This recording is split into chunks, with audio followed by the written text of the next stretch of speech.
Assalamualaikum warahmatullahi wabarakatuh. Waalaikumsalam warahmatullahi wabarakatuh. Alhamdulillahirabbil alamin.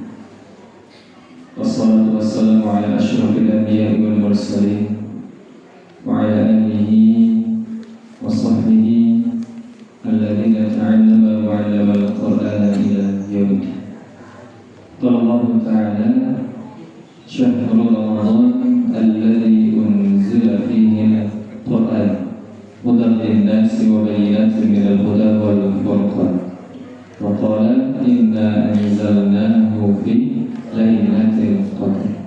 Wa ma adraka ma lailatul qadr. Lailatul qadri khairun min alfi syahr. Tanazzalul malaikatu war-ruhu fiha bi'izni rabbihim min kulli amr. Salamun hiya hatta matla'il fajr. Wa qala Rasulullah Muhammadin sallallahu alaihi wasallam Iqra'ul Qur'ana fa innahu ya'ti yawmal qiyamah syafi'an li ashabihi. Amma ba'd. Ayyuhal hadirun rahimani wa rahimakumullah. Bapak Ibu hadirin semuanya yang mudah-mudahan dalam keadaan sehat dan dalam keadaan berbahagia. Bersyukur marilah kita senantiasa panjatkan kehadiran Allah Azza wa Jalla atas segala nikmat yang Allah berikan kepada kita. Yang di antara nikmat itu ada nikmat Islam, nikmat iman, dan nikmat aman.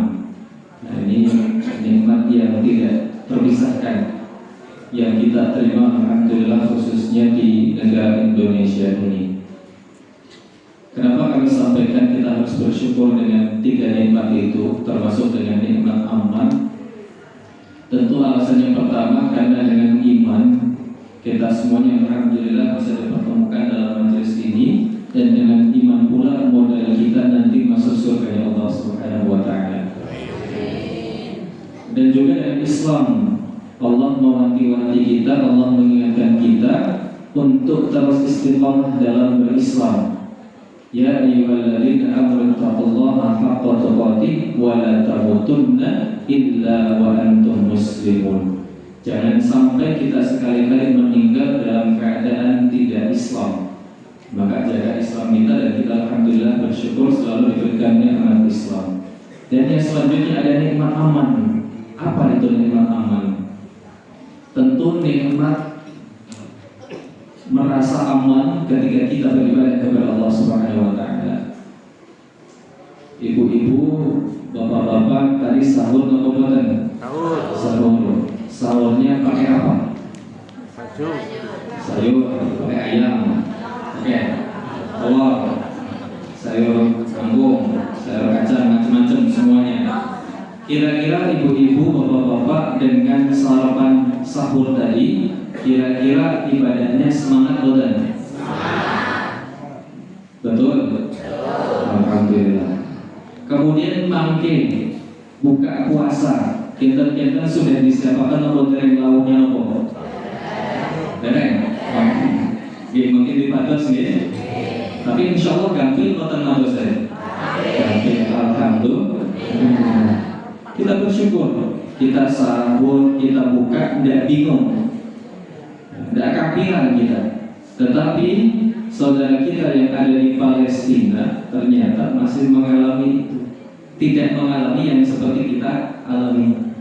Beberapa hari lalu saya bertemu dengan seorang syekh dari Palestina bernama Syekh Muhammad Hasan bin Hussein. Itu dari acara Basnas itu waktu ketemu di Bogor Sari. Beliau menyampaikan bahwa memang gencatan senjata sudah disepakati, dalam artian pun buatan-buatan perang malih, tapi dampak efek akibat setelah peperangan itu justru lebih mengkhawatirkan. Kenapa? Karena makanan-makanan, minuman-minuman itu sangat jarang, sangat langka sekali. Untuk sahur saja mereka wallahu a'lam bisa makan dengan apa. Untuk buka saja mereka wallahu a'lam bisa buka dengan apa. Jangankan makan dan minum, untuk tempat tinggal saja mereka masih kebingungan.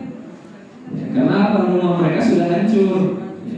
Tenda-tenda juga sudah hancur. Tidak semuanya mendapatkan tenda itu tadi.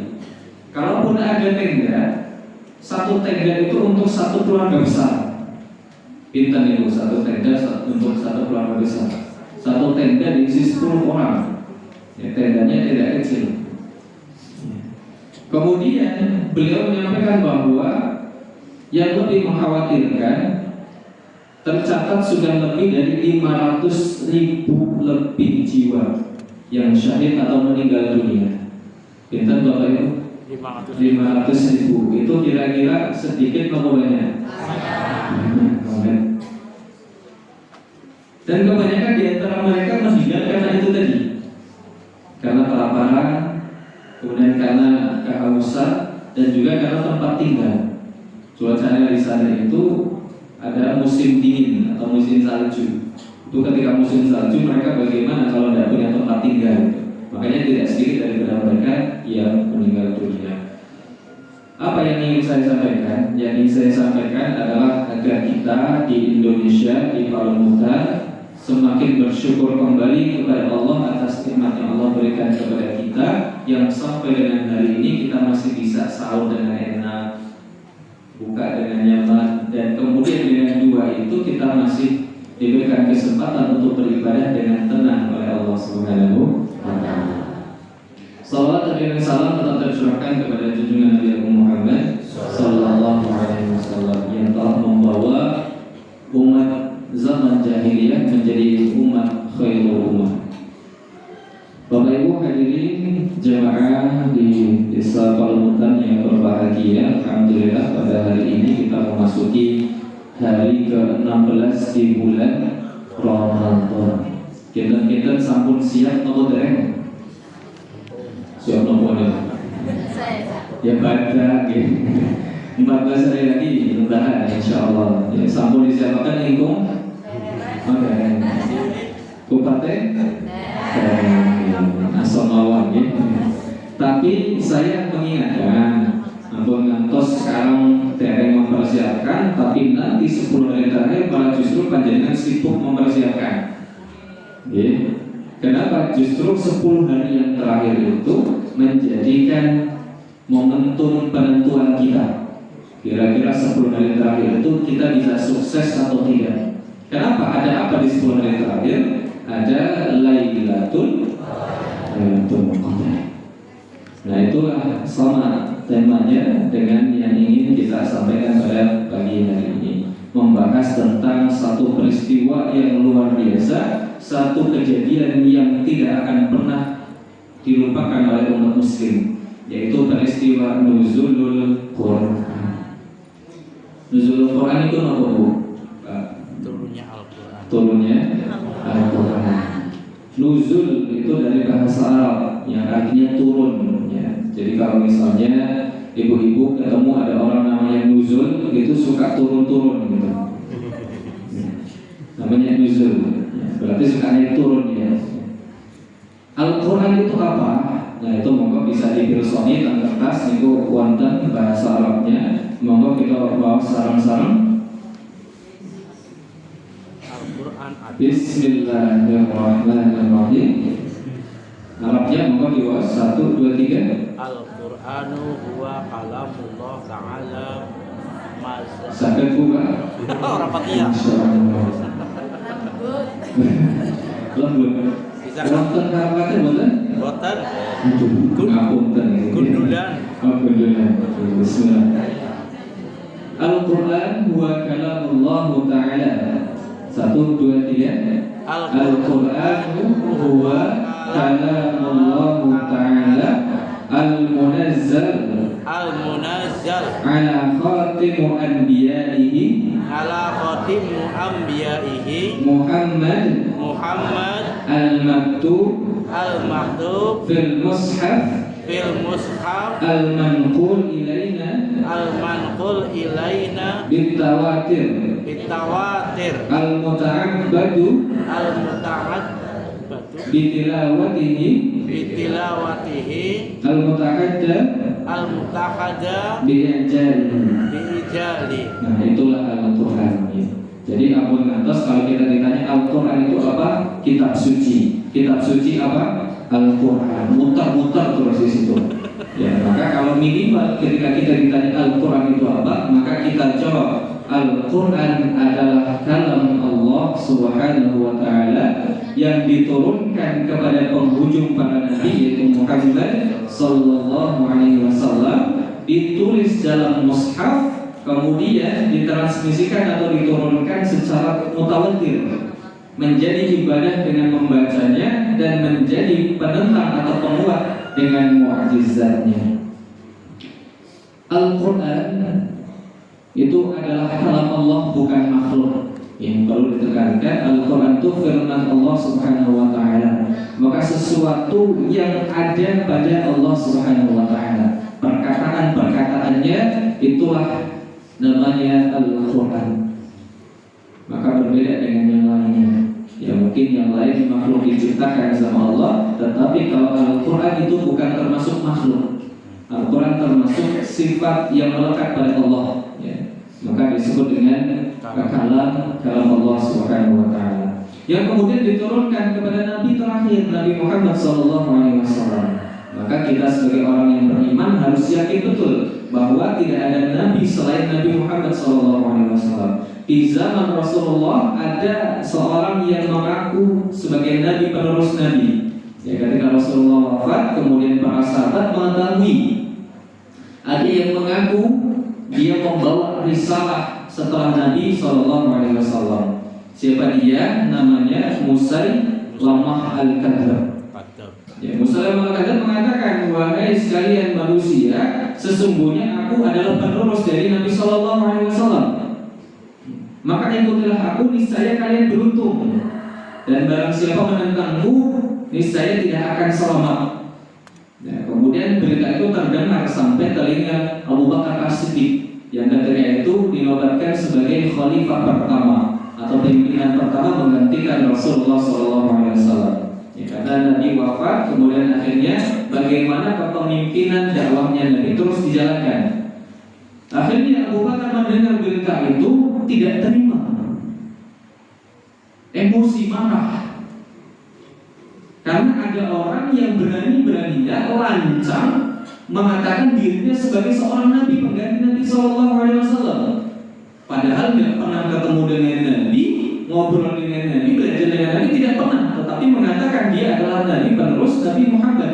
Akhirnya Abu Bakar menyampaikan kepada para sahabat, perang,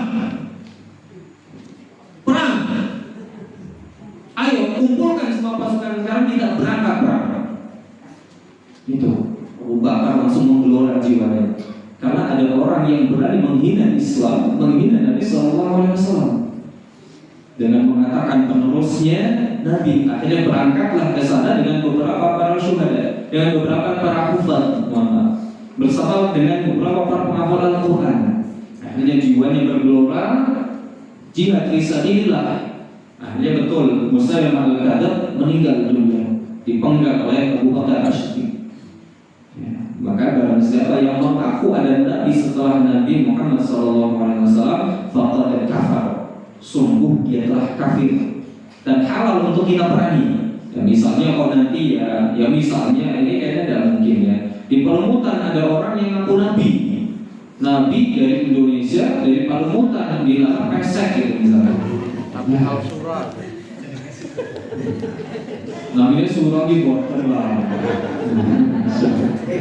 Nah, maka kalau kita mendapatkan yang seperti itu boleh halal dalamnya. Kenapa? Karena sudah bertentangan dengan Al-Quran itu sendiri. Al-Quran menjelaskan bahwa diturunkan kepada Nabi terakhir, Nabi Muhammad Sallallahu Alaihi Wasallam. Kemudian ini sebenarnya ada yang kurang. Ya, penjelasan ini ada yang kurang, yaitu diawali dengan surah Al-Fatihah dan diakhiri sampai dengan surah An-Nas.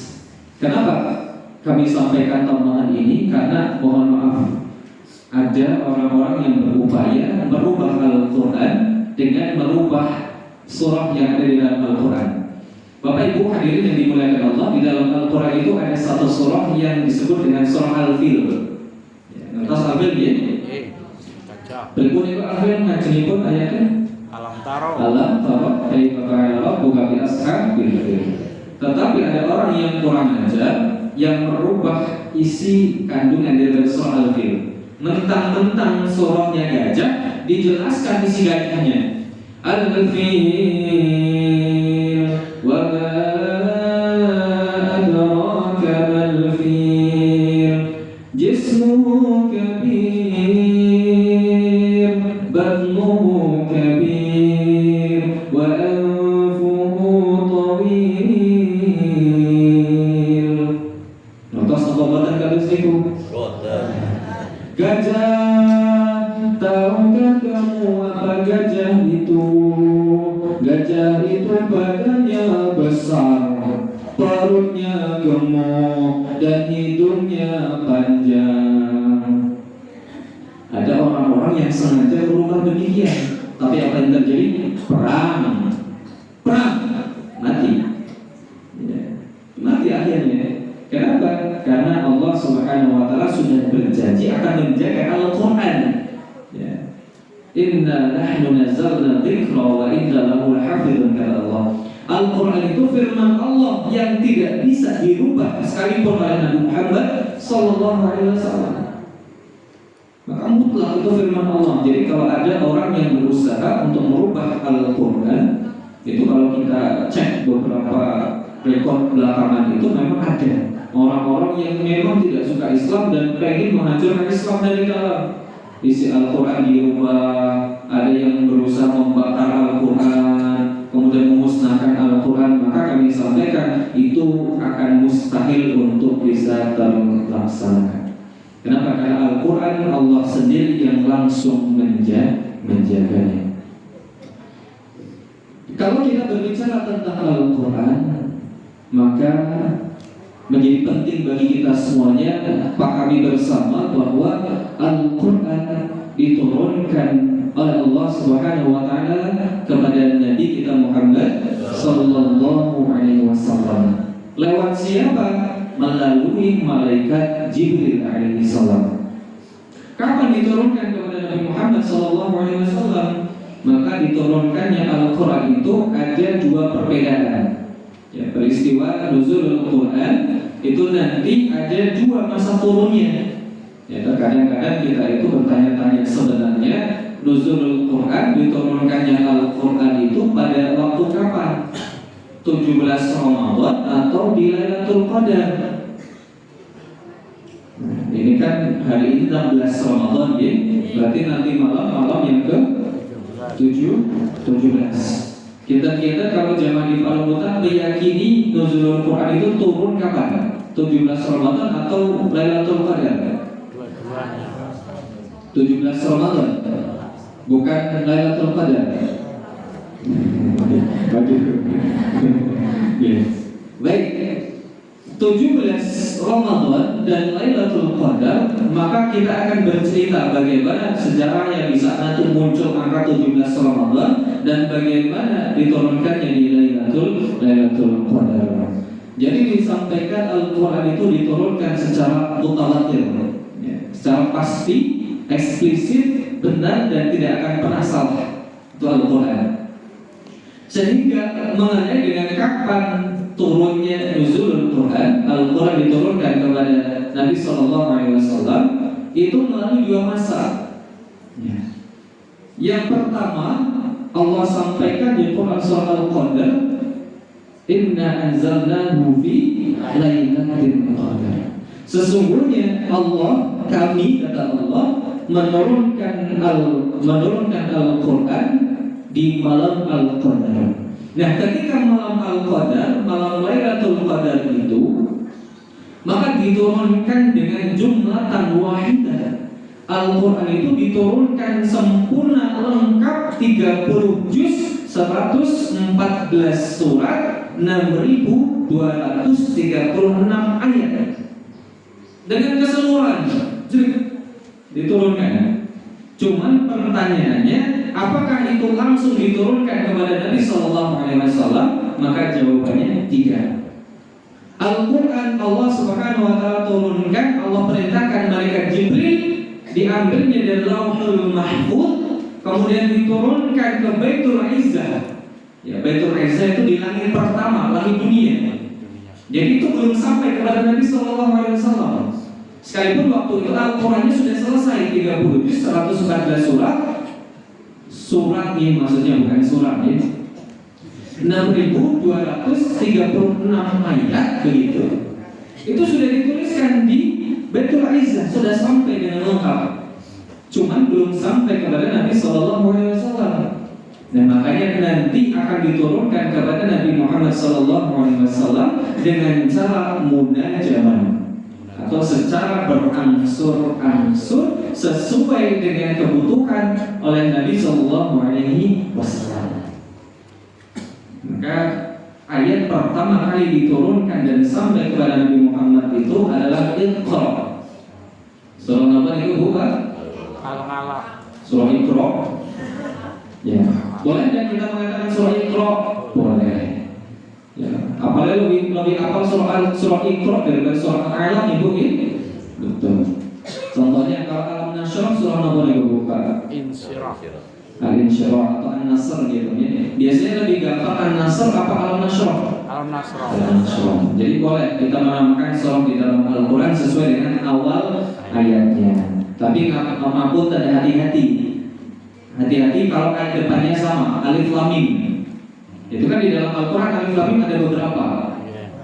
Kita baca alif lam mim maksud kita Al-Baqarah. Ternyata yang dimaksud orang surah Luqman. Karena sama-sama alif lam mim.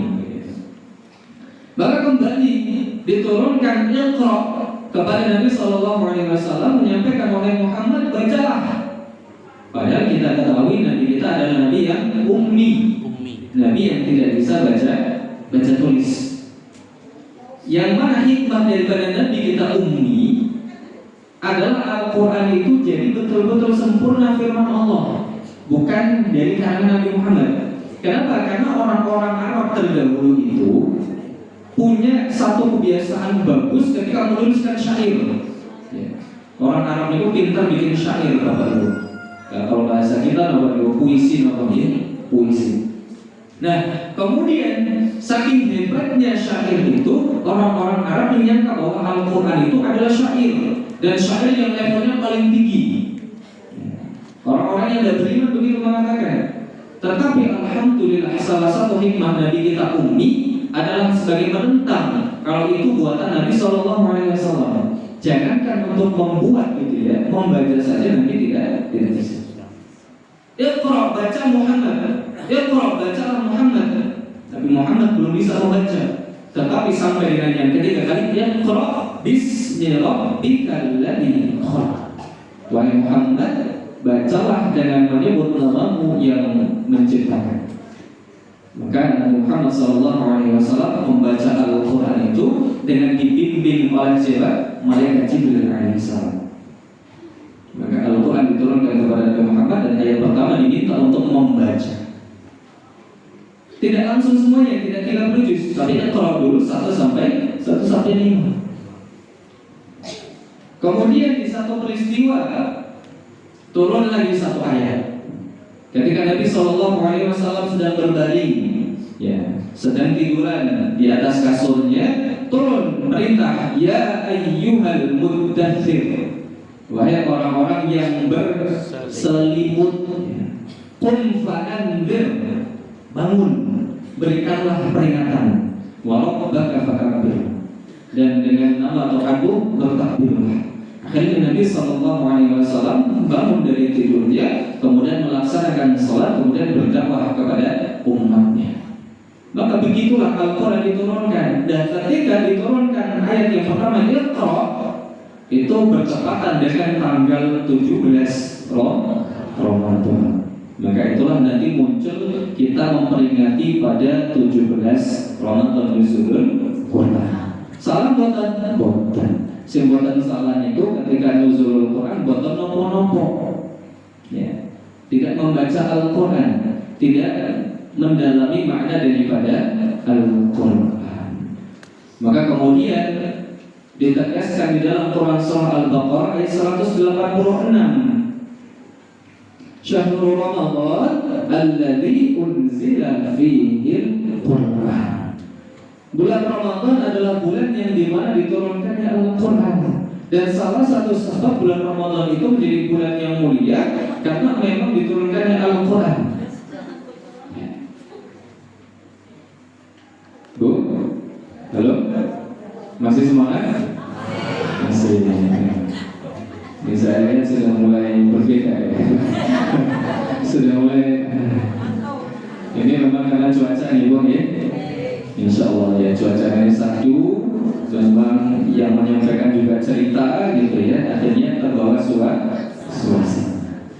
Dan sebelum diturunkannya Al-Quran di masa jahiliyah dulu, itu adalah masa di mana orang-orang masih suka berbuat maksiat. Yang namanya jahiliyah itu kan masa kebodohan. Orang-orang masih mabuk-mabukan, orang-orang masih suka judi, orang-orang masih suka main perempuan, orang-orang tidak kenal dengan Allah Subhanahu wa Ta'ala. Maka kalau kita mengetahui ada satu kelompok yang demikian, kita boleh sebut dan kita boleh katakan kelompok jahiliyah. Ya mungkin dulu di Paluputan begitu. Ya mungkin ketika banyak orang-orang yang masih banyak melupakan Allah, belum kenal dengan Allah, masih banyak yang minum-minum, kemudian masih banyak yang mabukkan dan lain sebagainya, maka boleh dikatakan Paluputan masa jahiliyah zaman dulu. Alhamdulillah diturunkannya Al-Quran, datang Islam merubah masyarakat jahiliyah dengan kehebatan Al-Quran menjadi khairu ummah, menjadi umat yang terbaik. Ngapunten Bu ya, perempuan itu zaman dulu tidak ada perannya sama sekali. Perempuan dulu sebelum datangnya Islam, sebelum diturunkannya Al-Quran itu nggak ada harganya Bu. Ngapunten ya, kami harus ceritakan ini. Dulu ketika ada seorang yang melahirkan anak dan anaknya perempuan, kita mau bercerita masa jahiliyah. Ketika anaknya lahir perempuan, maka mau tidak mau harus dikubur, harus dibunuh. Kenapa? Karena menjadi aib bagi keluarga.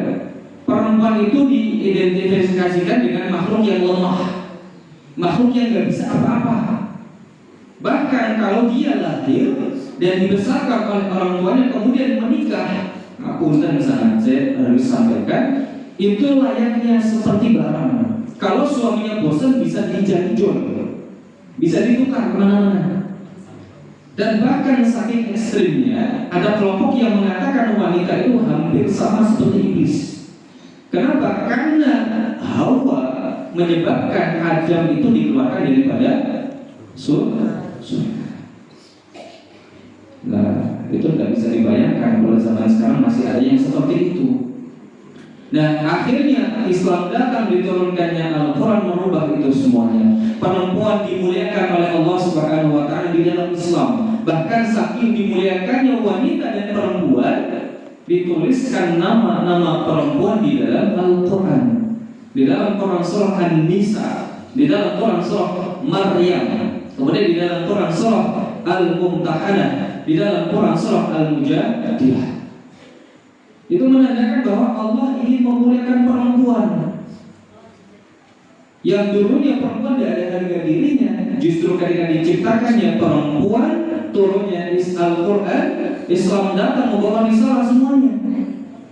Makanya ada alasan kenapa perempuan itu diciptakan dari tulang rusuk sebelah kiri. Nah, Bapak Ibu yang dimuliakan Allah Subhanahu wa Ta'ala, ini kami sampaikan perempuan dulu nih, karena memang mayoritas kebanyakan perempuan di sini. Alhamdulillah. Perempuan itu Bu, Pak, dan Bapak-bapak juga harus paham betul. Perempuan itu tidak diciptakan oleh Allah dengan tulang kaki bagian paling bawah. Itu menandakan wanita diciptakan tidak untuk dihina dan direndahkan. Dan Allah juga tidak menciptakan wanita dengan tulang kepala bagian atas, yang menandakan wanita itu bukan hanya untuk dicintai dan dengan disanjung saja, tetapi wanita diciptakan oleh Allah Subhanahu wa Ta'ala dengan tulang rusuk sebelah kiri dekat ke hati, ingin mengisyaratkan kepada kita bahwa wanita adalah makhluk yang harus dihormati, harus dimuliakan dan harus dicintai. Sepakat Bu? Sepakat Pak? Jadi sangat heran kalau ada orang, ada panggilan tidak menghormati istrinya. Sangat heran ketika ada seorang suami yang menganiaya istrinya. Sangat heran ketika seorang suami, seorang laki-laki dengan mudahnya merendahkan harkat martabat wanita. Makanya ibu-ibu kalau misalnya direndahkan sama siapapun, bela diri. Tidak bisa Islam datang memuliakan perempuan kok tiba-tiba ada orang yang mengatakan bahwa perempuan itu tidak ada harganya. Maka panjenengan itu yang ibu-ibu khususnya adalah perempuan-perempuan yang dimuliakan oleh Allah Subhanahu wa Ta'ala. Itulah dari kehebatan Al-Quran, menjadikan satu komunitas jahiliyah yang penuh dengan kemaksiatan, kemudian akhirnya diturunkannya Al-Quran merubah kebiasaan-kebiasaan buruk itu. Yang dulu sukanya mabuk, akhirnya tobat, suka beristighfar. Kemudian dulu sukanya judi-judi, akhirnya tobat, akhirnya dia suka bersedekah dan lain sebagainya. Maka itulah salah satu di antara kemukjizatan daripada Al-Quran. Maka inti sebenarnya daripada hikmah nuzulul Quran, kita memperingati nuzulul Quran itu sebenarnya supaya apa sih? Maka satu poin yang perlu kita pahami betul bahwa dari peristiwa nuzulul Quran, diturunkannya Al-Quran, menyadarkan bahwa Al-Quran itu diturunkan oleh Allah melalui malaikat Jibril dan disampaikan kepada Nabi Muhammad SAW dengan bersusah payah. Kejadian itu yang tidak lain dan tidak bukan, Al-Quran itu ditujukan untuk kita selaku umatnya, bukan untuk orang lain. Jadi sangat heran ketika ada orang muslim pengikut Nabi tidak suka dengan Al-Quran, tidak mau membaca Al-Quran, tidak mau mempelajari Al-Quran. Nah, maka menjadi pertanyaan besar bagi kita, sebenarnya itu umat Muhammad atau umat siapa? Al-Quran sangat penting, Allah tegaskan hudan sebagai petunjuk pedoman berkehidupan bagi kita. Kita punya permasalahan apa, kembalikan kepada Quran. Al-Quran menjawab semua solusi kita. Bapak Ibu yang dimuliakan Allah, akhir-akhir ini kita mungkin dikagetkan dengan peristiwa-peristiwa atau berita-berita tentang bagaimana mirisnya negara ini, betul? Betul.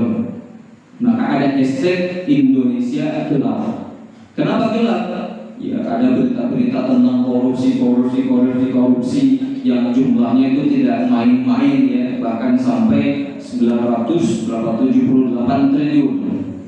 Sampun kebayang, saya dibayangkan jumlah total uangnya sekitar, wah, triliun bu, ya triliun.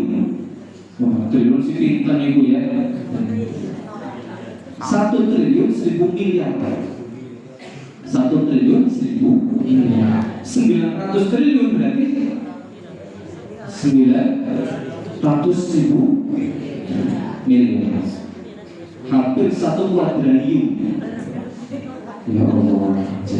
Niku kartu yang misal dijaga permutan dan dos nomor ya. Ya, insyaallah. Kurukan. Maka kenapa bisa terjadi yang seperti itu? Karena ternyata pemimpin-pemimpin kita tidak menjadikan dasar hukum negara dengan dasar hukum Al-Quran. Tidak menjadikan dasar undang-undang yang mereka buat, peraturan itu menyesuaikan dengan peraturan yang ada di dalam Al-Quran.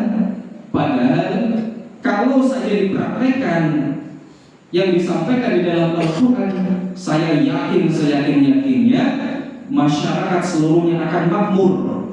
Dan saya yakin seyakin-yakinnya kalau pejabat-pejabat kita mengambil hukum berdasarkan daripada Al-Quran, tidak ada yang namanya korupsi. Dan tidak ada lagi yang namanya fakir miskin, tidak ada.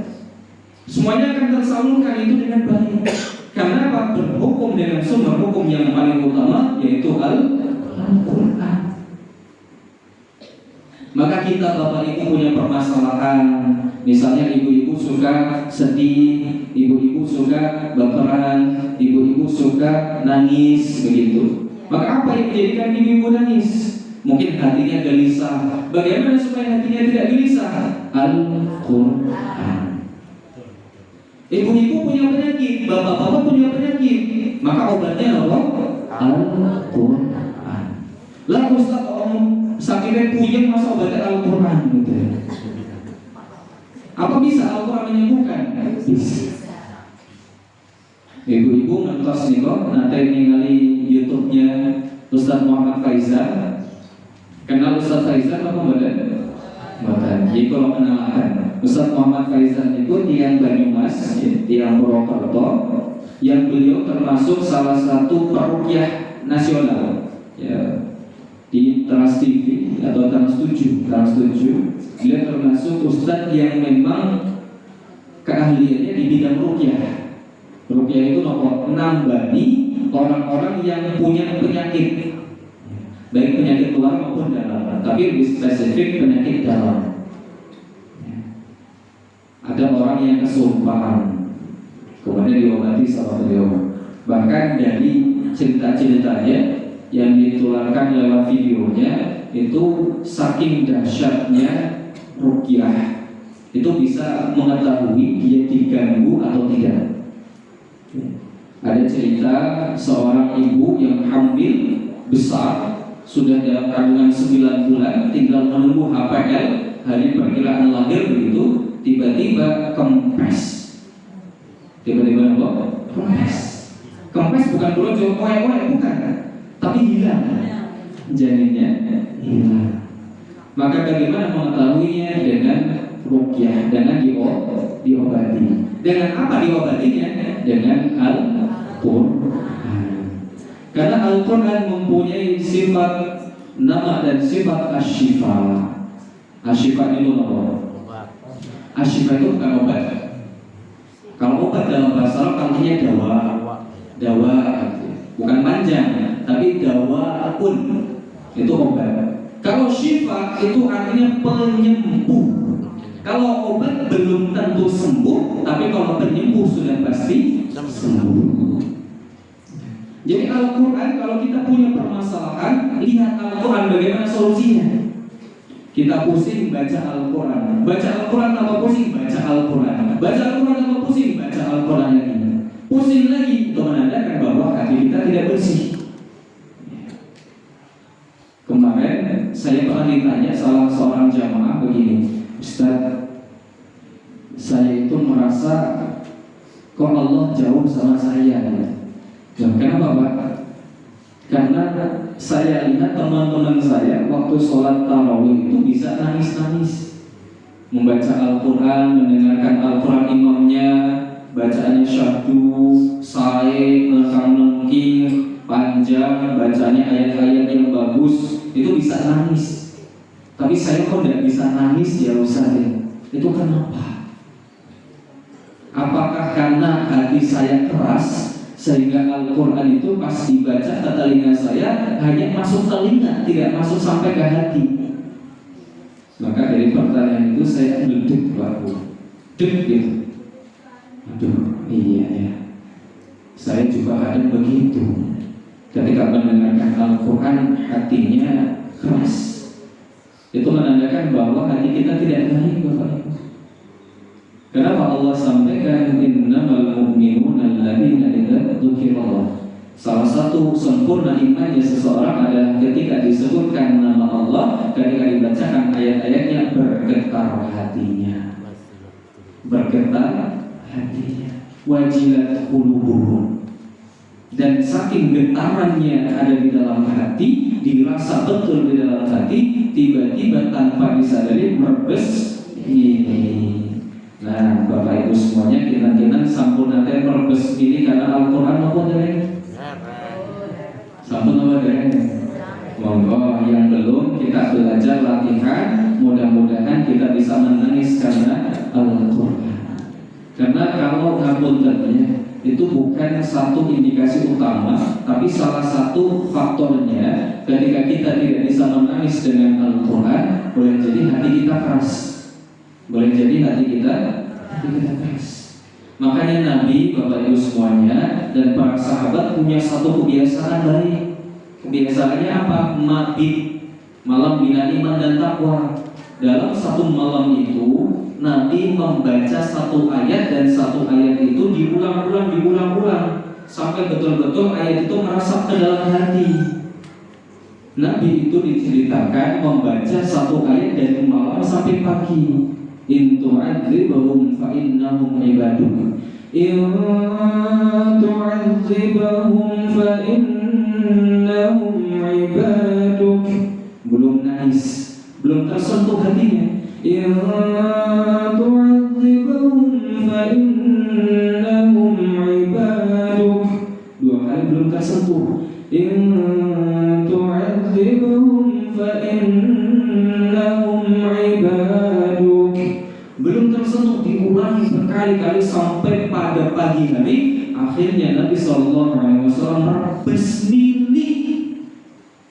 Kenapa? Karena di ayat itu menerangkan bahwa ya Allah, sekalipun umatku banyak salah, sekalipun umatku banyak dosa, sekalipun ada di antara umatku yang tidak beriman kepada Engkau, tapi ketahui sesungguhnya mereka semua dan hambamu ya Allah. Gak tega ya Allah melihat umatku disiksa. Itu saking sayangnya Nabi dengan kita, sehingga membaca itu membayangkan bagaimana kita umatnya disiksa nanti di hari kiamat. Dan Nabi itu gak rela untuk kita disiksa. Seburuk apapun, sejauh apapun kita dari Nabi dan dari Allah, Nabi kita tetap gak rela. Karena saking sayang dan cintanya Nabi dengan kita. Akhirnya dalam satu malam itu nangis betul-betul kecil. Begitu para sahabat juga sama, membaca ayat kullu nafsin dha'iqatul maut. Setiap yang bernyawa pasti akan mengalami yang namanya kematian. Akhirnya para sahabat membayangkan bagaimana nasibnya ketika nanti dimatikan sama Allah. Tinggal dua pilihan, akankah kita masuk surga atau na'udzubillah kita dijatuhkan sejatuh-jatuhnya ke dalam neraka.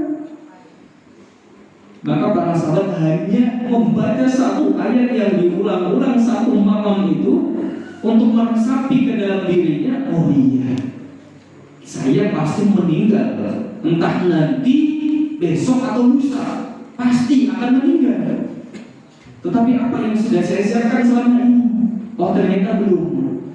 Ini yang merenungi meresapi sehingga bisa menisbahkan Bapak Ibu semuanya. Ini betul terjadi. Ada seorang ulama yang dipisahkan dalam sholat berjamaahnya di sholat subuh, ketika membaca ayat-ayat tentang azab, Allah Subhanahu wa ta'ala takdirkan diwafatkan beliau. Ketika membaca ayat azab, mengerikannya azab yang Allah siapkan untuk orang-orang yang tidak beriman, yang ingkar, yang tidak mau sholat, yang tidak mau ngaji, yang tidak mau baca Al-Quran, yang tidak mau mempelajari Al-Quran dan mengamalkan Al-Quran, maka disiapkan balasan yang mengerikan di dalam neraka nanti. Maka kami sampaikan begitu kepada yang bertanya tadi, Pak, monggo satu amalan ini bisa panjenengan amalkan, dicoba. Insya Allah sekeras-keras hati manusia masih Allah berikan kemudahan, masih Allah lembutkan dengan Al-Quran. Selama Al-Quran ada di tangan kita, kalau kita mau baca, itu insya Allah dampaknya luar biasa. Ada seorang perempuan yang frustasi ingin bunuh diri. Kita mungkin sudah pernah cerita, beliau menyampaikan permasalahannya banyak sekali. Dari permasalahan suaminya, dari permasalahan ekonominya, dari permasalahan hutang piutang yang tidak kunjung lunas dan lain sebagainya. Akhirnya menelpon ustadznya, menelpon ustadzahnya. Assalamualaikum ustadzah, mohon maaf kalau mungkin selama ini banyak salah-salah saya, dan nanti mohon kalau panjenengan mendapatkan kabar tentang saya, tidak usah kaget, tidak usah heran, karena saya mau izin untuk bunuh diri. Izin untuk bunuh diri. Nah kita kalau panjenengan diizin, diberi izin begitu, diizinkan apa enggak? Boleh. Tapi berbeda dengan ustadz ini. Sama ustadznya diizinkan. Ya, karena mungkin sudah tahu masalahnya, ini diizinkan. Oke lah, silahkan bunuh diri, tidak apa-apa. Tapi tolong sebelum bunuh diri lakukan amalan ini. Apa? Yang pertama berwudu. Kemudian yang kedua sholat 2 rakaat. Dan kemudian setelah itu buka Al-Quran, baca di surah manapun yang kamu buka, langsung dibaca. Silakan baca ayatnya dan baca terjemahannya. Maka betul, baik Ustaz, terima kasih dan assalamualaikum gitu katanya. Maka betul diambil air wudhu, yang dengan air wudhu itu mungkin bisa meredam amarahnya gitu. Kemudian akhirnya sholat 2 rakaat. Dengan sholat 2 rakaat itu mungkin dia anggap bahwa sholat terakhir kali bagi hidupnya. Akhirnya selesai sholat membuka Al-Quran dan membaca Al-Quran. Tiba pada satu surah yang ternyata dari satu surah itu menyadarkan kepada dirinya bahwa Allah Subhanahu wa Ta'ala masih memberikan ampunan yang sangat luas, memberikan kasih sayangnya kepada hambanya dengan berbagai macam cara. Qul ya ibadiyalladzina asrafu ala anfusihim la taqnatu min rahmatillah innallaha yaghfirudz dzunuba jami'an. Wahai hambaku yang penuh dengan masalah atau yang penuh dengan menyebabkan masalah, Allah tahu bahwa permasalahan hamba itu banyak sekali. Allah tahu dosa kamu juga sudah melampaui batas.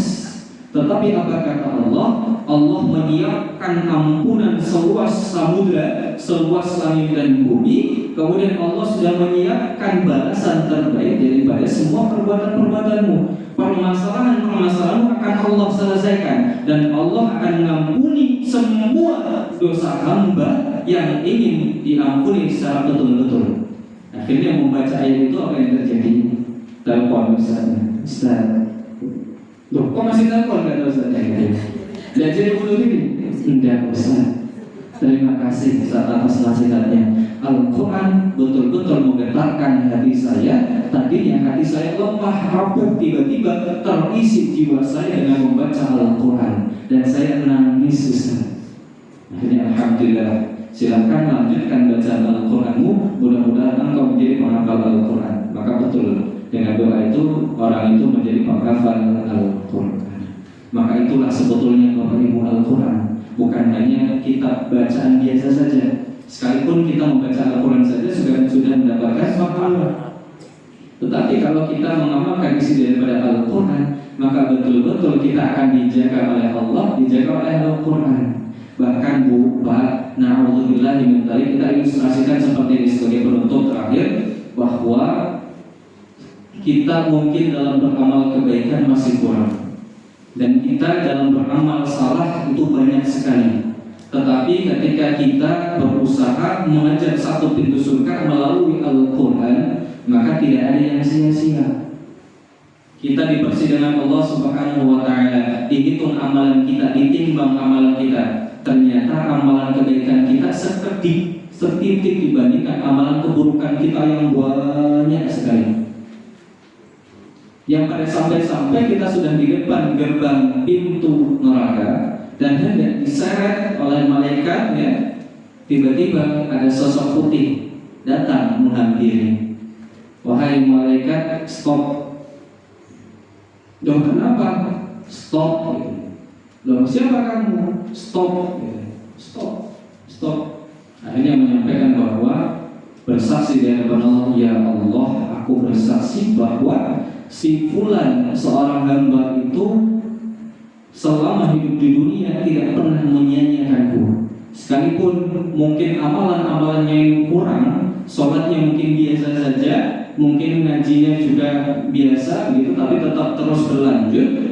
Kemudian infaknya ya jarang-jarang, sholat malam ya mungkin tidak pernah begitu ya.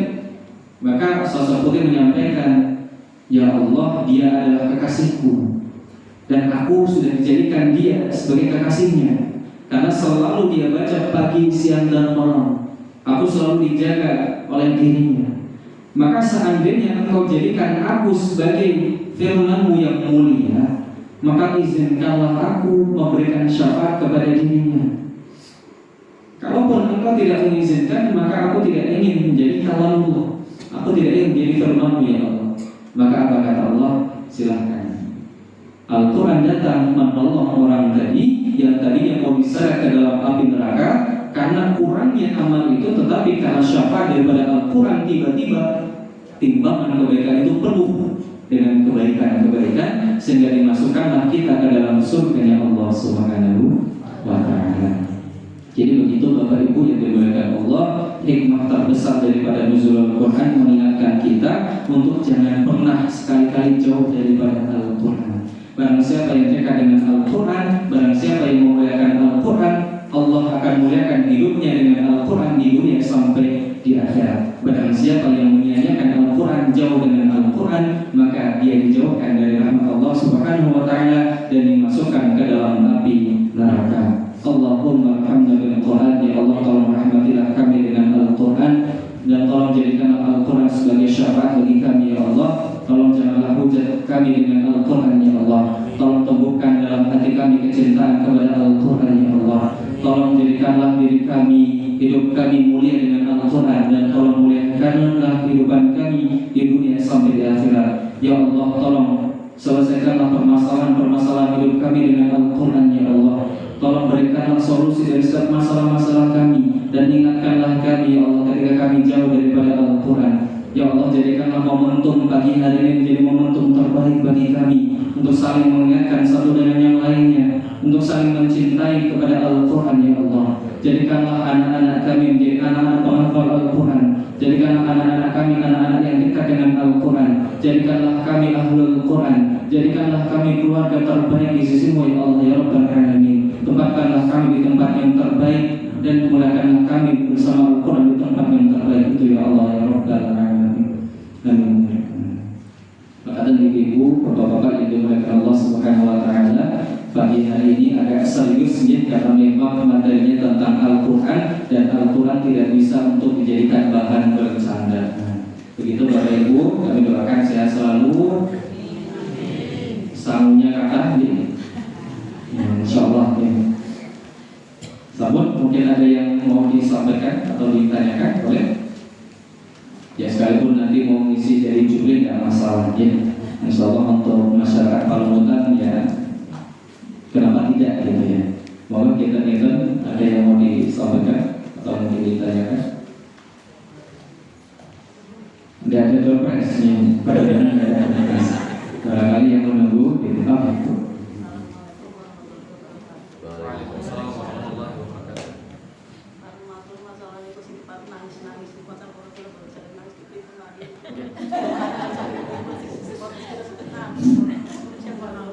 Baik Bu, insya Allah pertanyaan itu mewakili jamaah yang lain.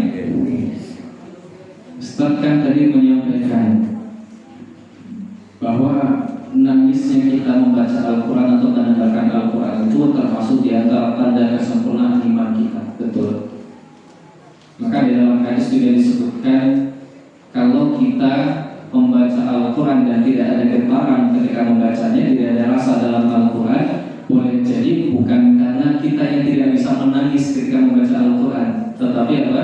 Al-Quran tidak mau untuk ditangisi orang-orang seperti kita. Kenapa?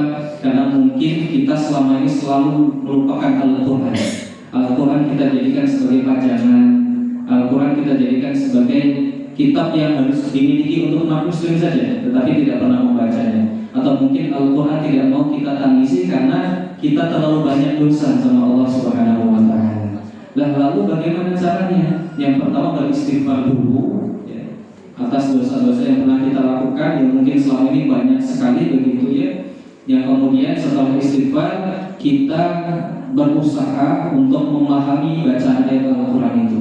Karena nangisnya kita membaca Al-Quran itu munculnya dari hati, bukan muncul dari air mata, tetapi dari hati kemudian turun melalui air mata. Maka baca ayat Al-Quran itu tadi, baca satu ayat. Silakan ibu, misalnya ibu pengen meresapi ayat-ayat tentang surga, itu ada di dalam Al-Quran. Contohnya surah An-Naba, innalil muttaqina mafaza. Di dalam nanti orang-orang yang bertakwa akan mendapatkan kebahagiaan. Dan juga di surah An-Naba menceritakan tentang peristiwa besar di hari kiamat. Bapak Ibu yang dimuliakan Allah, di juz 30 itu hampir banyak menceritakan tentang hari kiamat bagaimana. Idza zulzilatil ardu zilzalaha. Ketika digoncangkan dunia itu, ketika nanti gunung-gunung diterbangkan oleh Allah Subhanahu wa taala dan dihancur-leburkan, maka kita seakan-akan membayangkan itu terjadi di pikiran kita, dan ketika hari itu bagaimana nasib kita. Dan diulangi sampai meresap ke dalam hati kita. Karena nangisnya kita itu muncul dari hati. Lah lalu bagaimana kalau memang tidak bisa nangis? Maka tangislah diri kita yang tidak bisa nangis karena baca Al-Quran. Kenapa saya nggak bisa nangis? Gitu. Nangis, ya nangis karena kita nggak bisa nangis karena baca Al-Quran. Bahkan saking opsi terakhir begini. Oke lah, kalau mungkin iman kita tipis dan belum tebal dan bisa nangis baca Al-Quran, latihanlah nangis ketika membaca Al-Quran. Contoh, idza zulzilatil ardu zilzalaha, nggak nangis. Idza zulzilatil ardu zilzalaha, ya terus mulai gedel. Idza zulzilatil ardu zilzalaha, idza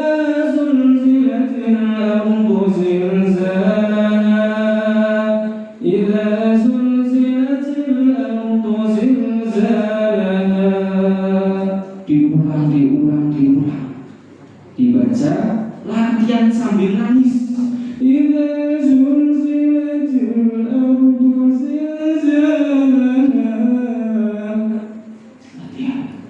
Latihan. Itu jadi opsi terakhir kalau kita nggak bisa nangis. Insya Allah kita semuanya diberikan kemudahan sama Allah untuk lunak hati kita untuk bisa menangis di Al-Quran. Minimal 1 kali seumur hidup kita bisa menangis karena Al-Quran. Kalau na'udzubillah kita tidak bisa nangis karena Al-Quran, itu bukan karena kita tidak bisa nangis, tapi karena Al-Qurannya nggak mau ditangisi sama kita. Dan kalau sudah terjadi seperti itu musibah besar bagi kita semuanya. Begitu dimulai. Sudah cukup insya Allah. Aduh, ibu nangis ini. Ngapunten ibu jadi nangis. Nggak apa-apa. Maka ibu, bapak-bapak yang dimuliakan Allah Subhanahu wa taala, yang bisa kami sampaikan kurang dan lebihnya, ada tutur kata kami yang salah atau mungkin menyakiti materi kami semuanya,